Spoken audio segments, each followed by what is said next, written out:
Baby oranges வச்சு நிறைய squash பண்ணியிருக்கோம். அதோட சீட்ஸ் இப்போ நம்ம காய வைக்கிறோம்.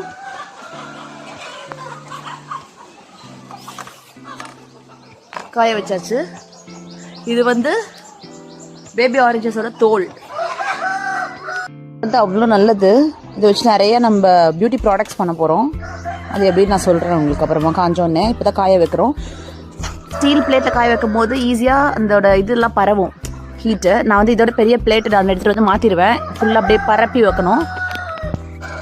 இது வந்து சீட்ஸ்.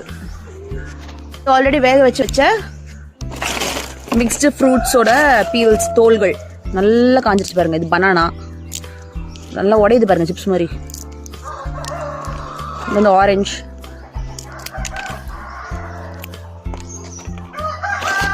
இது வந்து பொமக்ரானட், மாதுளையோட தோல்.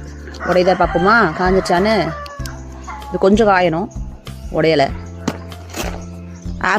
ஆப்பிள்லாம் எங்கே போச்சுன்னா தெரில. இந்த ஒரு பாருங்கள், ஆப்பிள் சூப்பராக உடஞ்சிருச்சு காஞ்சிருச்சு. எஸ், இன்னொரு 1 டேல காய்ச்சிட்டு இந்த மிக்ஸ்டு ஃப்ரூட் தோலை வச்சு என்ன பண்ண போகிறோன்னு பார்க்கலாம்.